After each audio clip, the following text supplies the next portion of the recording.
মিডিয়ায় প্রত্যেকটা সেক্টরে প্রত্যেকটা হাউসে কিন্তু অনেক মানুষ আছে যাদের সাথে আমার হৃদ্রতা রয়েছে, প্রতিনিয়ত রয়েছে। প্রত্যেকটা মানুষের সংস্পর্শে আসার পর বুঝলাম এরা আসলে হীরা চুনি পান্নার থেকে দামি। তা আমি এটা বিশ্বাস করি, এই মানুষগুলো না থাকলে পৃথিবীটা কিন্তু আগের মতো স্থির হয়ে থাকতো। এবারের পর্ব আড্ডাবাজি। দর্শক, আজ আমাদের স্টুডিওতে অতিথি হয়ে এসেছেন একজন সাংস্কৃতিক কর্মী। লেখালেখি, আবৃত্তি, অভিনয়, সঙ্গীত, সাংবাদিকতা, বিভিন্ন ক্ষেত্রে তার বিচরণ। তিনি বিশ্বাস করেন সংস্কৃতি হলো তার পরিচয়, আর সাংবাদিকতা সেই আত্মার আয়না। জীবন নিয়ে তার খুব সুন্দর একটি উপলব্ধিও রয়েছে। তিনি বলেন, জন্মের পর থেকেই কি এই গভীর সমুদ্রে সাঁতরে যাচ্ছি, কূলে পৌঁছবো কিনা সন্দিহান। মানুষ কখন কোথায় পৌঁছে যায় সে তো সময়ই বলে। তবে আজ আমাদের মাঝে অনেক বছর পর এসেছেন তিনি। বিনোদন জগতের সুপরিচিত মুখ তিনি। তার নাম পান্থ আফজাল। চলুন আর কথা না বাড়িয়ে বিশিষ্ট সাংবাদিক, লেখক এবং উপস্থাপক পান্থ আফজালের সঙ্গে সরাসরি আড্ডায় ডুব দেই। কেমন আছেন? খুব ভালো আছি, আপনি কেমন আছেন? আমিও খুব ভালো আছি। তবে আমি মনে মনে একটা কাউন্ট করছিলাম, আজকে হিসাব করেছি আমি একটা, যে আপনি 2476 দিন পর বিনোদন সারাদিনে অতিথি হয়ে এসেছেন। এবং আপনি যখন শেষবার এই আমাদের শোতে এসেছিলেন সেই সময়টা ছিল কিন্তু অনেক আগে, সেই 2019 সালের 1 মার্চ। এবং এর মাঝে কত কিছু হয়ে গেল, কত কিছু বদলে গেল, অনেক নতুন কিছু এসেছে, অনেক পুরনো কিছু আমরা হারিয়েছি। তবে আপনার কাছে একটা কথাও জানতে চাই আমি, যে ব্যক্তি পান্থ আফজালের কাছে আসলে আমাদের ভালোবাসা বা আমাদের প্রতি ভালোবাসাটা কতটা বদলেছে? আমার মনে হয় বদলায়নি। আর সময় জয় চলে যায় কিন্তু সম্পর্ক কখনো বদলায় না। সম্পর্কটা একই রকম থাকে। মাছরাঙা পরিবারের সাথে আমার এখানে রুম্মান রশিদ ভাই, রাজীব ভাই, এইখানে অসংখ্য মানুষ রয়েছে, অজয়দা, মানে সবার সাথে আমার সম্পর্ক, রাজা ভাই, সম্পর্ক কিন্তু অটুট রয়েছে এখনো। তা আমি চাই যে সম্পর্কটা চলুক, বদলে না যাক। এবং আমরা আসলে সম্পর্ককে এভাবেই আগলে রাখতে চাই, ধরে রাখতে চাই, ভালোবাসার মানুষকে বারে বারে এখানে ফিরে পেতে চাই। এবার যেমন আপনি এসেছেন বিজয়ের মাসে, ডিসেম্বর মাসে। একটা মজার ব্যাপার আপনি কি খেয়াল করেছেন, সর্বশেষ আপনি যখন বিনোদন সারাদিনে এসেছিলেন তখন ছিল মার্চ মাস, স্বাধীনতা দিবসের মাসে আপনি এসেছিলেন, এবং এবার ডিসেম্বরে বিজয়ের মাসে। এবং আপনি প্রায় 1 যুগ ধরে আছেন হচ্ছে দৈনিক বাংলাদেশ প্রতিদিনে, এবং আপনার সাংবাদিকতা ক্যারিয়ার শুরু হয়েছিল দেশ টেলিভিশনের মাধ্যমে।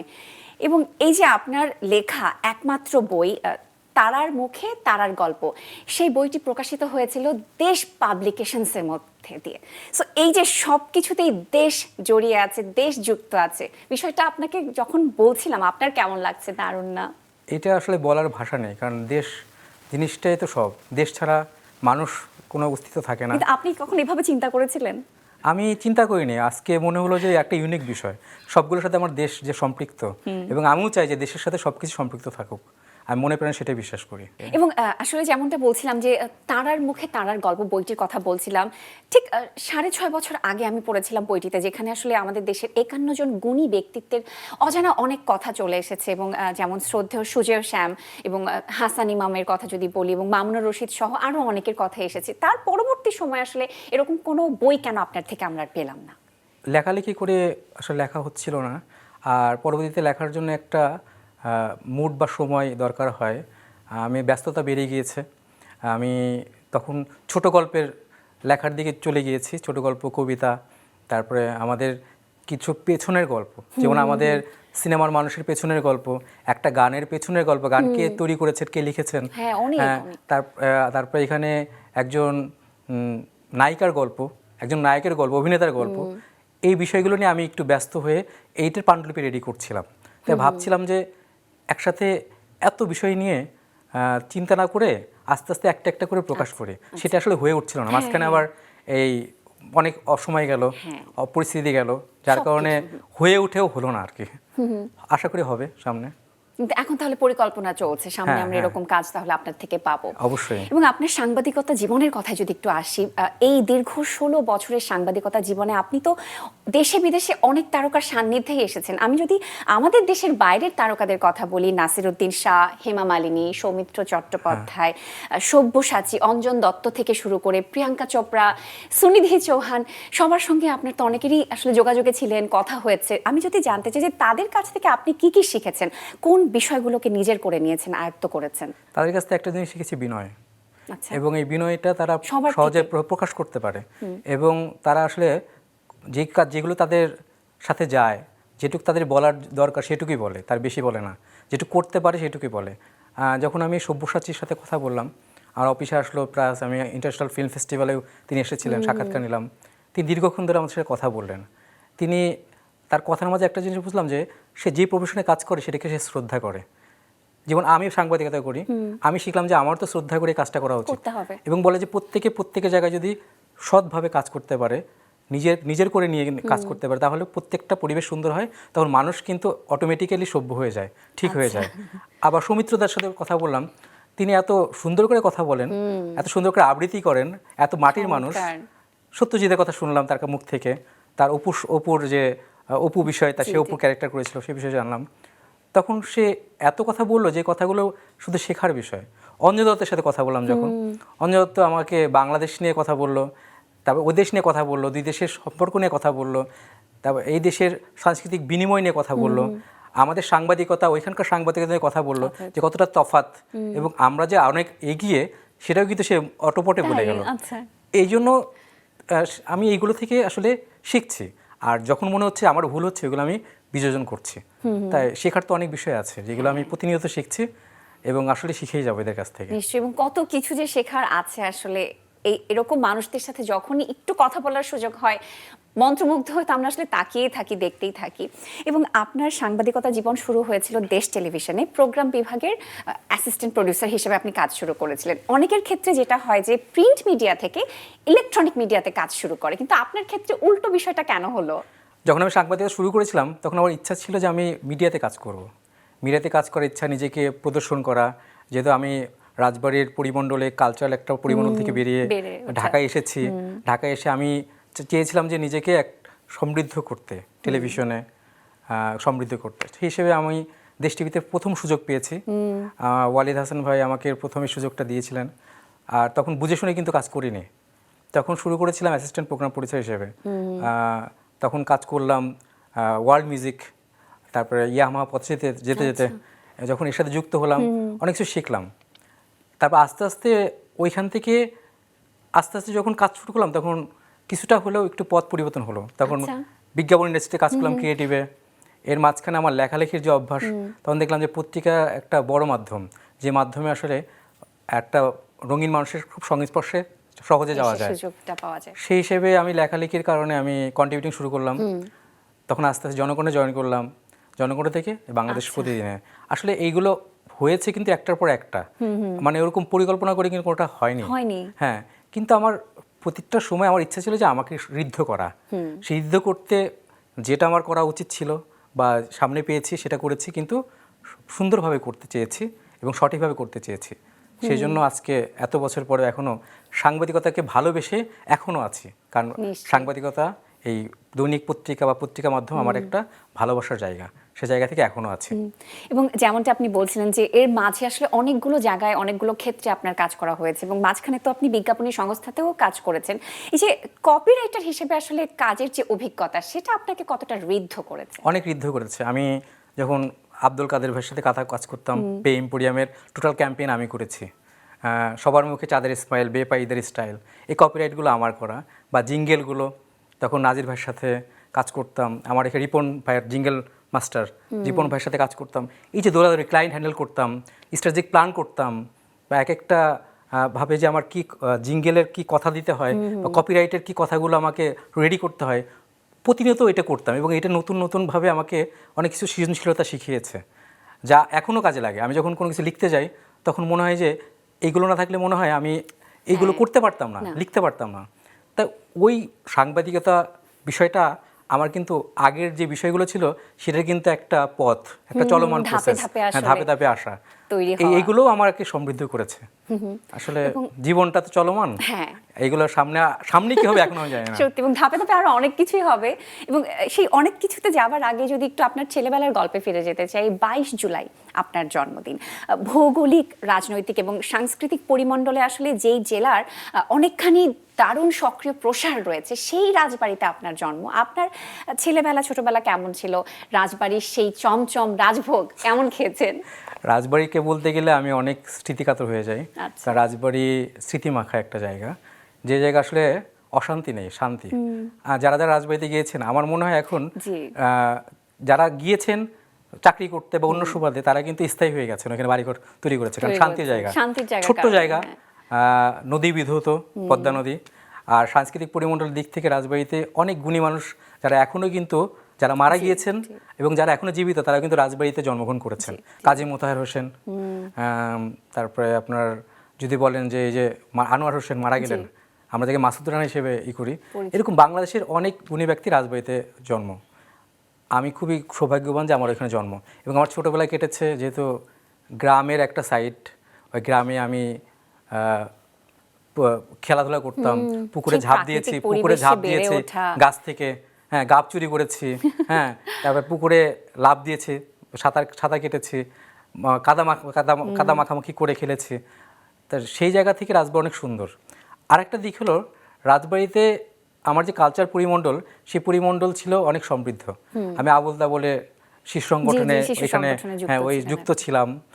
সেই সংগঠন থেকে আমরা 36 বছরের পুরনো একটি সংগঠন। হ্যাঁ, সেখানে দিদি দেবপতি চক্রবর্তী ছিলেন, অমলেশ দা ছিলেন, আমাদের মঞ্জু ভাই ছিলেন, এবং অনেকেই ছিলেন যারা এখনও আমাকে সেভাবেই দেখেন, এবং তারা কিন্তু জমিদার বংশ। জি জি, জমিদার বংশ। এখনও গেলে কিন্তু সেখানে আপনার সেই আভাসটা পাবেন। পাওয়া যায়। রাজবাড়ি থেকে, ঢাকা থেকে যারা যায়, তারা কিন্তু রাজবাড়িতে গিয়ে তার সান্নিধ্যে যায়। চঞ্চল ভাই থেকে শুরু করে যারা রাজবাড়িতে গিয়েছে এই পর্যন্ত, বা পীযূষ বন্দ্যোপাধ্যায় থেকে শুরু করে আফরোজা বানু, ডলি আপা, সবাই গিয়েছে। তা রাজবাড়ি ওই পরিমণ্ডলে বড় হওয়া একটা আমার সৌভাগ্যের, কারণ ওই পরিমণ্ডলে আমি একটা সাংস্কৃতিক একটা ছোঁয়া পেয়েছি, যেগুলো আজকের এই যে বেড়ে ওঠা, সেগুলোকে একটা বড় একটা পাওয়া রসদ। সেদিক থেকে আমি বলবো যে আবুলদা শিশু সংগঠন আমার প্রাণ, আমার আত্মার আত্মীয়। আমি খুবই সৌভাগ্যবান। আমি কৃতজ্ঞতা প্রকাশ করছি তাদেরকে এবং এই সংগঠনকে, যারা আমাকে এত দূর নিয়ে এসেছে। জি, এবং যে খাওয়া দাওয়ার কথা জিজ্ঞেস করছিলাম, যে আচ্ছা, খাওয়া দাওয়ার কথা, রাজবাড়ির সেই চমচম রাজভোগ কেমন খেয়েছেন? প্রতিদিনই খাই। আমি যখন ঢাকায় আসি তখন, হ্যাঁ, এই কয়েকদিন আগে রাজবাড়িতে গিয়েছিলাম। রাজবাড়ি গিয়ে প্রথমেই সকালে গিয়ে ভাদুরশার দোকানের চমচম মিষ্টি রাজভোগ আর পরোটা, এই পরোটা কোথাও পাওয়া যাবে না, রাজবাড়ির চমচম এরকম কোথাও পাওয়া যাবে না, মানে আমি বিলিভ করি। তা রাজবাড়ির যে আরেকটা জিনিস আছে কিন্তু আপনার কুলফি মালাই। আচ্ছা, কুলফি মালাই, এই কুলফি মালাই এত বড় একটা হাঁড়িতে করে সকালে বিক্রি করে শেষ হয়ে যায়। তারপর রাজবাড়ির দূর দূরান্ত থেকে অনেকেই তো আসে। অনেকেই আসে। এবং রাজবাড়ির আরেকটা বিষয় হলো, প্রায় 60 বছর ধরে চপ বানায়। এই চপটা আমি কোথাও পাইনি এরকম চপ। মোটামুটি রাজবাড়ি, যেহেতু আমি রাজবাড়ি মানুষ, আমি রাজবাড়ি নিয়ে তো বলবো।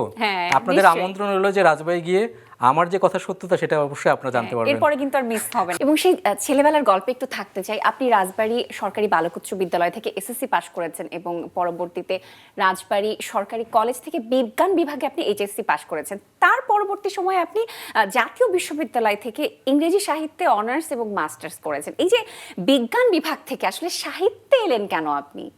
আমার আসলে প্রথমে ছোটকালে ইচ্ছা থাকে না, তখন তো পরিকল্পনা থাকে না। আমার বাবা মারা গেছে ক্লাস 4-এ থাকতে। তখন আমরা একটু দিশাহারা ছিলাম।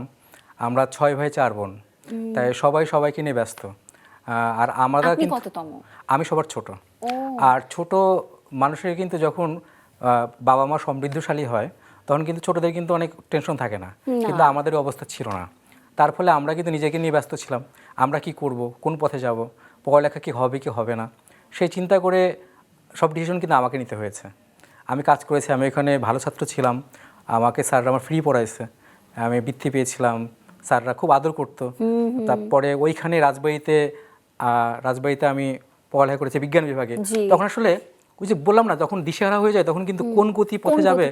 আর ভালো ছাত্র ছিলাম বলে আমাদের মাথায় একটা ঢুকেছিল যে আমরা বিজ্ঞানে পড়বো, সায়েন্সে পড়বো, হ্যাঁ, ভালো রেজাল্ট করবো।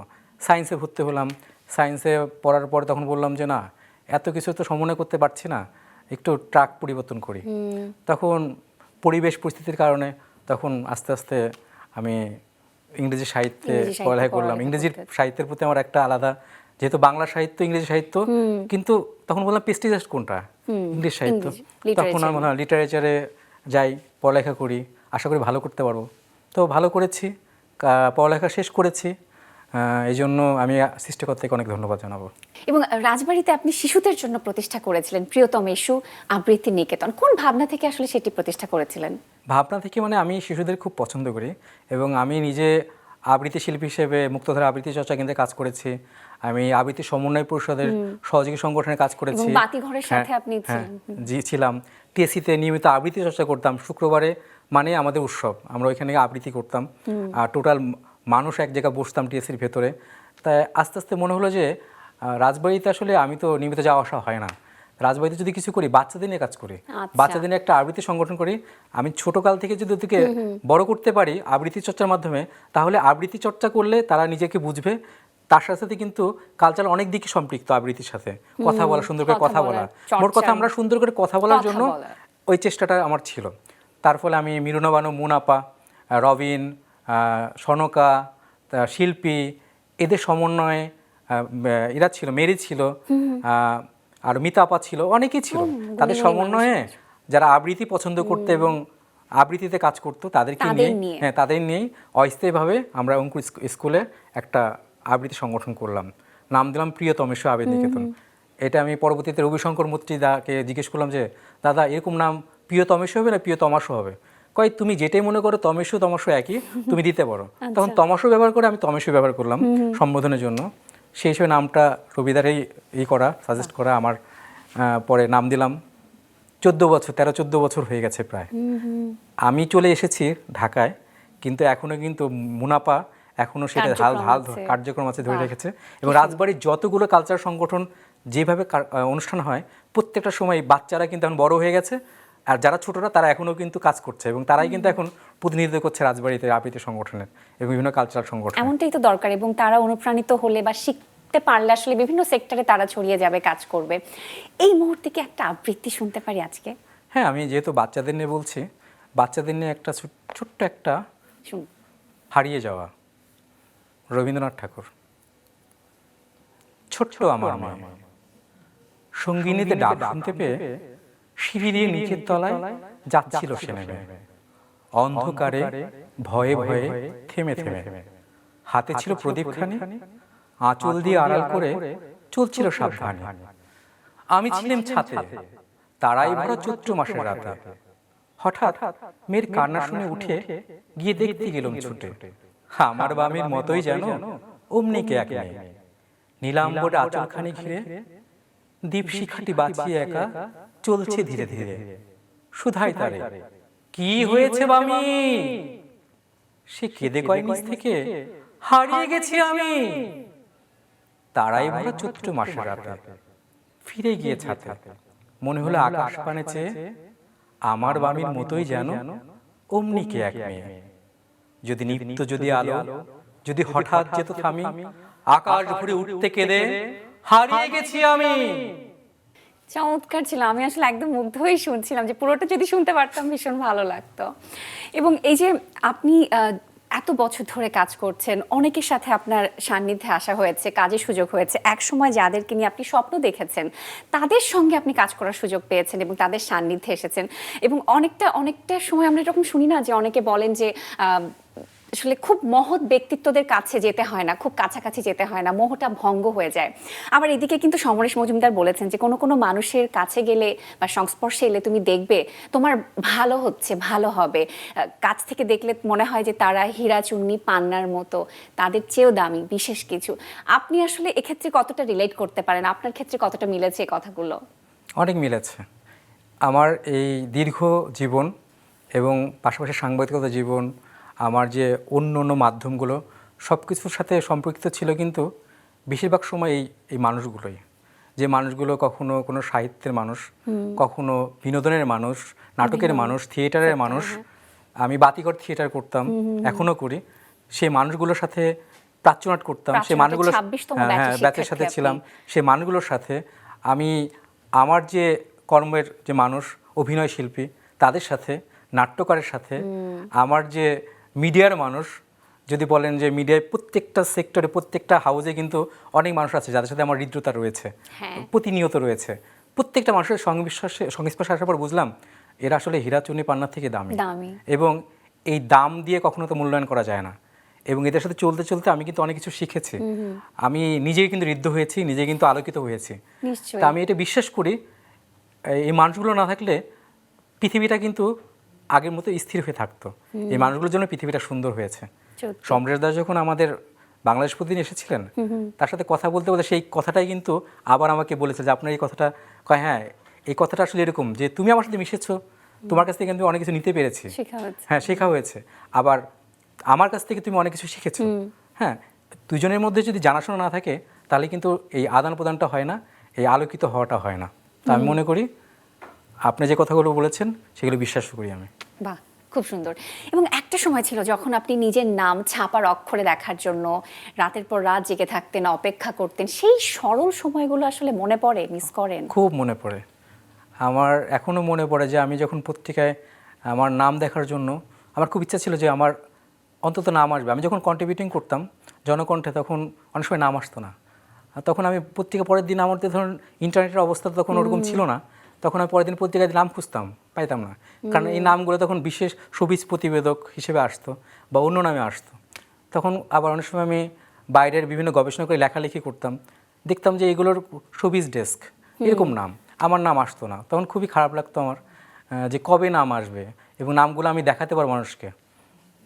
আস্তে আস্তে বেশি দিন সে সময় লাগেনি, পরবর্তীতে আমি নিজেই জয়েন করলাম যখন জনকণ্ঠে, এই কষ্ট থেকে জয়েন করলাম যে আমি দেখি, আমি জয়েন করি, তারপরে জয়েন করার পর তখন আমার অনেকগুলো পাতার দায়িত্ব আমার, মানে ফ্যাশন পাতা, নারী পাতা দায়িত্ব আমার, হ্যাঁ বিনোদন পাতার দায়িত্ব, ফ্যাশন পাতা, নারী পাতা, এতগুলো জনকণ্ঠে, হ্যাঁ একসাথে। তখন মনে হতো কি, তখন মনে হতো নামটার একটা ব্যবহার করা যেত, আর ব্যবহার করা যেত না, অনেকগুলো লেখা হতো। তখন এমন কি হতো যে অন্যকে বলতাম তুই লেখ, অন্যকে তুই এটাকে আবার একটু কারেকশন করে তুই একটু লেখা পাঠা, আমি তোর নামে ছাপাই, তখন এরকম অবস্থা হতো। তো আমার ওই সময়গুলো খুবই স্মৃতিময় ছিল, কারণ আমি কভার করে যখন ক্লাসিক্যাল ফেস্ট, যখন 2013 সালের পরবর্তী অনেক পরে হ্যাঁ হলো, পুরা ক্লাসিক্যাল ফেস্ট আমি কভার করি, পরবর্তীতে ফোক ফেস্ট কভার করি, পরবর্তীতে বড় বড় যে ব্যান্ড ফেস্ট বা জ্যাজ ফেস্ট, ব্লুজ ফেস্ট, বাউল ফেস্ট, হ্যাঁ বড় বড় আয়োজন, থিয়েটার কভার করি, নাটকের বিভিন্ন রকম কভার করি, যখন সিনেমা কভার করি, এফডিসিতে যাই, তখন নামগুলো দেখে দেখে তখন ওই আগের যে ফিলিংসটা ছিল ওইটি কিন্তু আর থাকেনি। আর তখন মনে হচ্ছে না এত লেখা কীভাবে লিখবো, তখন মনে হতো যেন থাক, এটা থাক, আমার অনেক দেখা হয়েছে।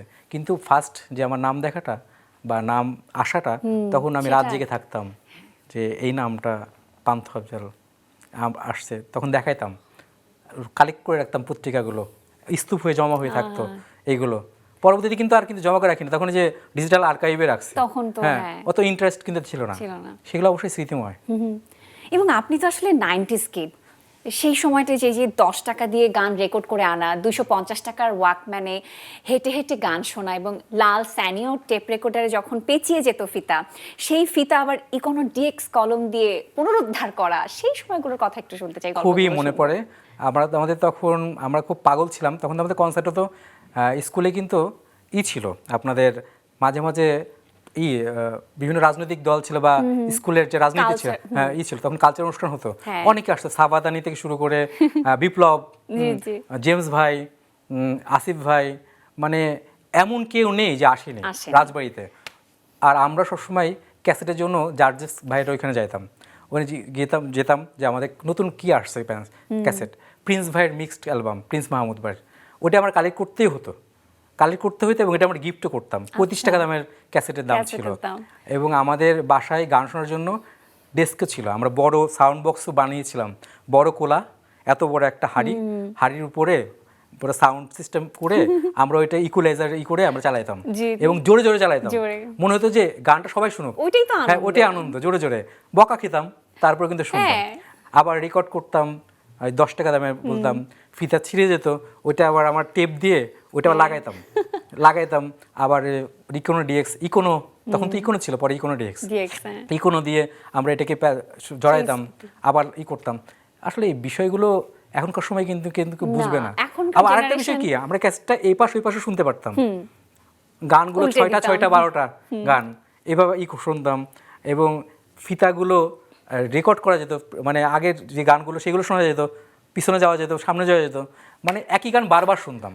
তাই আমরা 90 দশকের তারা আসলে এতটা সুন্দর সময় কাটিয়েছি, golden এখনকার days তো আমরা এখনকার এমনি সময় বলি কেউ না আসলে আসলে। বুঝতে পারে না। হ্যাঁ। আমাদের তখন আর গান শোনা হতো, দেখা হতো না। না। দেখা হতো কনসার্টে, যে কারা আসবে, একটা উত্তেজনা থাকতো, সামনে কি গান আসবে, নতুন কি গান। আমরা প্রত্যেকটা গানের কভারে গান লেখা থাকতো এবং ওইগুলো আমরা মুখস্থ করতাম, মুখস্থ করে গান গাইতাম। আমাদের প্রত্যেকটা গান মুখস্থ ছিল, সুরকারকে, এটার গীতিকারকে, Lyrics হ্যাঁ সব লিরিক্স, মুখস্থ। হ্যাঁ এটা কে গেয়েছে, পুরো সব বলতে পারতাম আমরা। তা আসলে ওই সময়টা যে কতটা স্মৃতিময়। আমরা আমরা ম্যাকগেভার দেখতে যেতাম। হ্যাঁ। বাড়ির এক পাশে থাকতো সাদা কালো টেলিভিশনটা আবার এরকম, সামনে আবার তালা দিয়ে লাগাই দিত, মানে বক্স থাকতো, বক্সের ভিতরে তালা দিয়ে লাগাই দিত, যাতে মাঝে মাঝে খুলে আমরা যাতে দেখতে পারতাম। এবং সবাই মাদুর বিছিয়ে দিত, ওইখানে বসতাম। পাড়ার মধ্যে মাত্র 2টা বা 1টা টেলিভিশন থাকতো এবং সবাই একসাথে মিলে দেখতাম। দেখা হতো। শিল্ড থাকতো, শিল্ডটা একটু পুরস্কার দেওয়া হতো, হায়ার করে এনে খেলা হতো, পিকনিকের মতো হতো খেলাধুলা, এবং কয়েকটা গ্রুপ মিলে লাল নীল বেগুনি এরকম অনেক নাম দিয়ে নাম খেলা থাকতো। হতো। আসলে ওই সময়টা খুব মিস করি, হ্যাঁ। খুব মিস করি। এবং সেই গোল্ডেন সময় থেকে একটু বর্তমান সময়ে ফিরে আসতে চাই। আপনি তো অনেক রকমের শো হোস্টিং করছেন, উপস্থাপক হিসেবেও আপনার পরিচিতি আছে, যেটা আমি শুরুতেই বলছিলাম। আপনি স্টার গল্প, এটার সেকেন্ড সিজনটা শুরু করেছেন এবং সেই সাথে কাম টু দ্য পয়েন্ট তারার সাথে করছেন, এবং যতটুকু আমি শুনেছি যে বঙ্গ এবং খবরের দেশেও আপনার শো আসতে যাচ্ছে, কথা চলছে। এই যে উপস্থাপক হিসেবেও কাজ করতে গিয়ে আসলে আপনার কি মনে হয়েছে, একজন উপস্থাপকের কি কি গুণ থাকা প্রয়োজন? একজন উপস্থাপকের আসলে গুণ থাকা উচিত, অনেক গুণ থাকা উচিত, এবং তার যতটুকু সময় একটা অনুষ্ঠানে কতটুকু সময়ে সে তার তারকার কাছ থেকে কথাগুলো বের করে আনতে পারবে, এবং যেগুলো অবশ্যই উপস্থাপনযোগ্য হবে সেইগুলো যখন বের করা, এবং প্রত্যুৎপন্নে জ্ঞান থাকা উচিত, যে হঠাৎ করে Instant. হ্যাঁ ইনস্ট্যান্ট জ্ঞান, যে আসলে কি প্রশ্নটা করব, প্রিপারেশন পরবর্তী কি নিয়ে হবে, আসলো, হ্যাঁ। ওটা একটা প্রিপারেশন থাকা উচিত। আমরা যখন বড় বড় তারকার ইন্টারভিউ করি, আমাদের অবশ্যই তাদের সম্পর্কে জানতে হয়। আমার সম্পর্কের খাতিরে আমি অনেকে জানি, ওই জানাটা একরকম। আবার যখন তার সম্পর্কে পুঙ্খানুপুঙ্খভাবে জানার জন্য আমাকে তাকে স্টাডি করতে হবে, জানতে হবে, এবং যে কথাটা অবশ্যই প্রয়োজন বা যে কথাটা জরুরি সেই কথাটাই বলতে হবে। অতিরিক্ত কথা বলা উচিত না, আমার যা মনে হয়। তাই উপস্থাপনা করতে গিয়ে আমার মনে হয়েছে যে এই কিছু বিষয় ছাড়াও অনেক বিষয় রয়েছে, নিজেকে অবশ্যই উপস্থাপনযোগ্য তৈরি করা, সেটা অবশ্যই আমার মনে হয়েছে, এটা অবশ্যই জরুরি। উপস্থাপক হিসেবে আপনার আইডল কে? উপস্থাপক হিসেবে আমাকে অনেক আইডল আছে। বাংলাদেশে বলবে না বাইরে? শুনি। বাংলাদেশে তো অনেকেই রয়েছে। বাংলাদেশে যেমন আমার ফজলে লোহানী ভাই, আনিসুল হক, উনি উপস্থাপনা করতেন। আমাদের ইত্যাদির আমাদের হানিফ সংকেত ভাই উপস্থাপনা করেন। আবার এখনকার সময় বলতে গেলে যদি বলি, আপনাদের এখানে আছে রুম্মান রশিদ ভাই, তাকে তো অনেক আগে থেকে দেখছি উপস্থাপনা করছে, এবং সে স্টাডি করে পুরা জেনে শুনে কিন্তু উপস্থাপনা করে, এবং প্রত্যেকটা সম্পর্কে তার কিন্তু সে একটা বিশাল ভান্ডার, সবকিছু জানে। এবং আরেকটা বিষয়, তার অমায়িকতা, বিনয়, এবং আরও রয়েছে। যেমন আমাদের এখানে এখন যে উপস্থাপনা, মৌসুমী ভালো উপস্থাপনা করে, নীল ভালো উপস্থাপনা করে, এবং আরও অনেকে রয়েছে, ইরা রয়েছে, আরো অনেকে রয়েছে যারা এখন উপস্থাপনা কাজ করছে। আপনি ভালো উপস্থাপনা করছেন। এবং কাজের গল্প যখন শুনছিলাম যে আপনি বিজ্ঞাপন এবং নাটকের স্ক্রিপ্টও করছেন এবং নিয়মিত কাজ করা হচ্ছে, তবে বিনোদন সাংবাদিক হিসেবে যারা আছেন অনেকেই কিন্তু নিয়মিত গান লিখছেন, গানের কাজ করছেন। আপনার সেরকম কোনো ইচ্ছে কখনো হয়নি বা পরিকল্পনা নেই সামনে? হয়, এবং মাঝে মাঝে আমি ফেসবুকে লিখি, কিন্তু আমি আসলে অতটা মানে পারি না। কারণ আমি গান লেখাটা আসলে যারা গান লেখে তারা পারে বলে লেখে, এবং আমার মনে হয় সাংবাদিকরাই তো করবে। যারা গান লেখে সাংবাদিকরাই তো বেশিরভাগ এই লেখালেখির মধ্যে থাকে, বেশিরভাগ এই চিন্তার মধ্যে থাকে, বেশিরভাগ এই সৃজনশীল চিন্তার মধ্যে থাকে। আমার মনে হয় তাদের করাটা যৌক্তিক, তারা লিখছে ভালো। আর আমার মনে হয় আমারও কিছু কিছু আছে, কিন্তু এখন যেহেতু ওই দিকে আমি মনোনিবেশ করিনি বা পারছি না। অবশ্যই আমার সামনে গান পরিপূর্ণভাবে লেখা, এবং আমি নিজেও মাঝে মাঝে টুকটাক একটু গান করি। এবং আমার মনে হয় যে গান করার সাথে সাথে নিজের গান লিখে ওইটা করাটাই বেটার। তা আমার ওরকম একটা পরিকল্পনা রয়েছে, ওইটা অবশ্যই সামনে হবে। জি, কাজের গল্প তো অনেক শুনছিলাম, আপনার জীবনের গল্প একটু আসতে চাই, পরিবারের গল্প শুনতে চাই। 11 অক্টোবর 2020 আপনি আপনার প্রাণপ্রিয় মা শ্রদ্ধেয়া রাবেয়া বেগমকে হারিয়েছেন। মার কোন কথাগুলো আপনার এখন খুব মনে পড়ে, মিস করেন? কোন কোন মুহূর্তগুলো? খুব মার সব মুহূর্তগুলো ভালো লাগে। মা আসলে শেষ সময়ে যখন আমি তাকে ঢাকায় নিয়ে আসি, তিনি তো ক্যান্সারের রোগী ছিলেন, আমি তাকে ঢাকায় এনে চিকিৎসা করাই।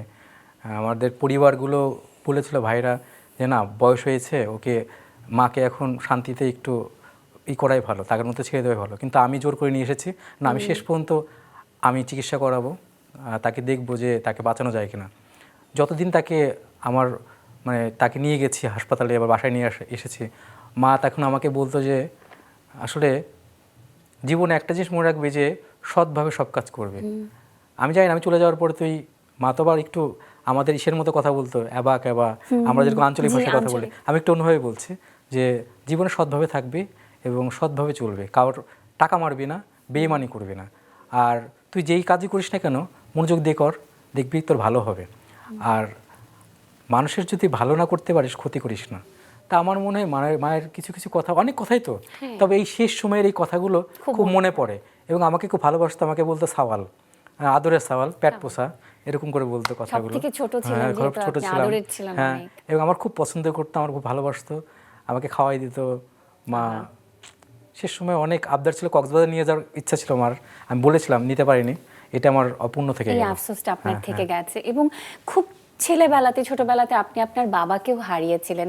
এই শোকগুলো কি আসলে আপনাকে শক্তিশালী করে তুলেছে, নাকি ভেতরে ভেতরে আপনি নরম কোমল মনের একজন মানুষ? না, আমার শক্তিশালী করেছে তখন, কারণ আমি মনে করছি বাবা নেই মানে আমার পথ একা, আমাকে একাই যুদ্ধ করতে হবে। আমার পড়ালেখা হতো না, কারণ আমি যদি নিজে চেষ্টা না করতাম পড়ালেখা হতো না। হয়তো আমি কোনো মুদির দোকানে কাজ করতাম, বা আমি নিজে কাজ করতাম, বা এই যে এলাকায় ব্যবসা করতাম, এলাকায় এরকম ব্যবসা করে আমার জীবনটা কেটে যেত।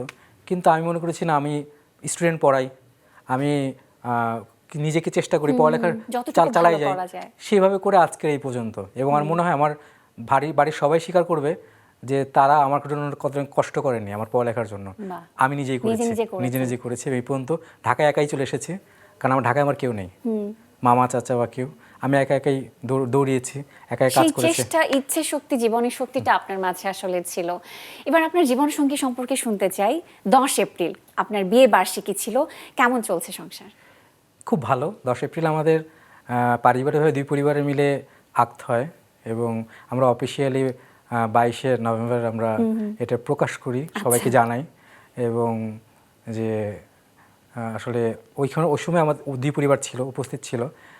আর জীবনটা তো সুন্দর, ওই যে বললাম না, একা এতদিন চলেছি। জীবনে আরও অনেক রকম আর অতীত ইতিহাস রয়েছে, যে ইতিহাসগুলো আমার অনেক প্রিয়দায়ক বা অনেক সুখকর দিক রয়েছে। কিন্তু এই সময়টা খুব আনন্দদায়ক, যে আমার অর্ধেক মুহূর্ত, অর্ধেক সময়, অর্ধেক জীবনের সুখ দুঃখ সে শেয়ার করতে পারছে, এবং আমিও শেয়ার করতে পারছি তাকে। বোঝাপড়া হচ্ছে, মানুষ আছে পাশে, যে কিছুটা হলেও আমার দুঃখ বা আমার সুখটাকে শেয়ার করবে।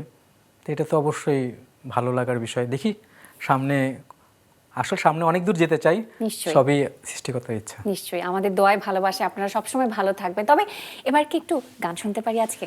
গান শুনবেন? পছন্দের একটা গান, কয়েকটা লাইন। আপনাদের পছন্দের কোনটা? আপনি যে কোনো গান যদি আমাদের শোনাতে চান, আমরা শুনতেই চাই আসলে।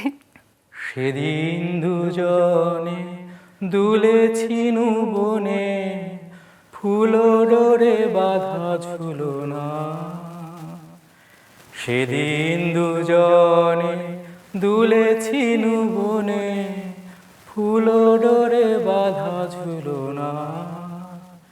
সেই স্মৃতিটুকু কভু ক্ষণে ক্ষণে যেন জাগে মনে, ভুলো না, ভুলো না, ভুলো না, ভুলো না। সেদিন দুজনে দুলেছি বনে, ফুল ডোরে বাঁধা ঝুলো না। বাহ, চমৎকার চমৎকার, ভীষণ ভালো লাগলো কথা বলে। চমৎকার একটা আড্ডা দিলাম। বিনোদন সারাদিনে আসবার জন্য অসংখ্য ধন্যবাদ। ভালো থাকুন সবসময়। আপনাকে অসংখ্য ধন্যবাদ এত সুন্দর উপস্থাপন করার জন্য, এবং ধন্যবাদ দর্শককে এবং মাছরাঙা টেলিভিশনকে, যারা আমাকে জেনেছেন, আমাকে চিনেছেন এবং এই সম্মানটা দিয়েছেন। আমি হৃদয় থেকে অনেক কৃতজ্ঞতা জানাই। ভালো থাকবেন, আমার পাশে থাকবেন সবসময়।